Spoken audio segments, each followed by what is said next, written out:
بسم اللہ الرحمن الرحیم، اللہم صلی علی محمد وعلی آل محمد۔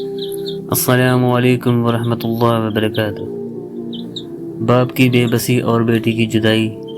یہ واقعہ ایک ایسے باپ کا ہے جو اپنی معصوم بیٹی کی محبت میں تڑپتا رہا، مگر حالات اور مقدر کی ستم ظریفی نے اسے بچھڑنے پر مجبور کر دیا۔ رحمت علی ایک غریب مگر خوددار آدمی تھا جو دن رات محنت کر کے اپنی بیوی اور 4 سالہ بیٹی عائشہ کا پیٹ پالتا تھا۔ عائشہ اس کی زندگی کی روشنی تھی، اس کی معصوم ہنسی اس کی تھکن کو دور کر دیتی، اور جب وہ اپنی چھوٹی چھوٹی باتیں کرتی تو رحمت علی خود کو دنیا کا سب سے خوش نصیب انسان سمجھتا۔ لیکن خوشیوں کو شاید کسی کی نظر لگ گئی۔ ایک دن اس کی بیوی شدید بیمار پڑی اور دوائیوں کے لیے رحمت علی کے پاس 1 روپیہ بھی نہ تھا۔ وہ در در بھٹکتا رہا، کسی نے مدد نہ کی۔ آخر کار وہ بیوی کی دوا کے لیے ایک غلط فیصلہ کر بیٹھا۔ اس نے کسی سے قرض لے لیا، جس کے بدلے اس شخص نے اس سے ایک معاہدہ کرایا کہ اگر وہ مقررہ وقت پر قرض واپس نہ کر سکا تو اسے اپنی بیٹی عائشہ کو اس کے حوالے کرنا ہوگا۔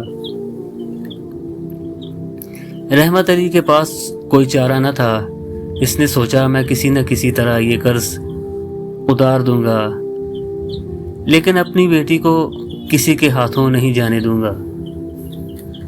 لیکن قسمت کو کچھ اور ہی منظور تھا۔ وقت گزر گیا اور قرض چکانے کے لیے جتنی بھی محنت کی سب بے سود رہی۔ جب وہ مقررہ دن آیا تو قرض لینے والا شخص آیا اور اپنی بات یاد دلائی۔ رحمت علی گڑ گڑایا، رویا، منتیں کی، مگر ظالم کا دل نہ پسیا۔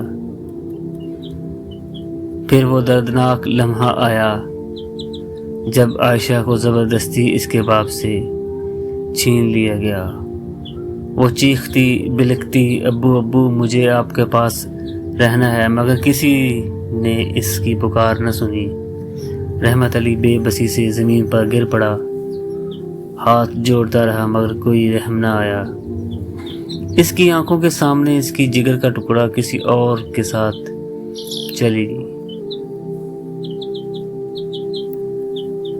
اس دن کے بعد رحمت علی دیوانہ سا ہو گیا۔ گلیوں میں پھرتا، لوگوں سے پوچھتا کسی نے میری بیٹی کو دیکھا، لیکن کوئی جواب نہ دیتا۔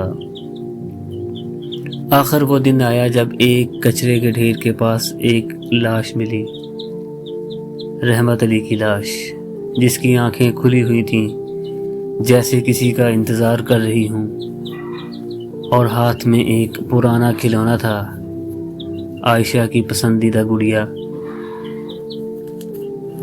یہ ایک ایسا واقعہ تھا جس نے پورے شہر کو ہلا کر رکھ دیا، مگر افسوس اس دنیا میں غریبوں کے آنسو پوچھنے والا کوئی نہیں ہوتا۔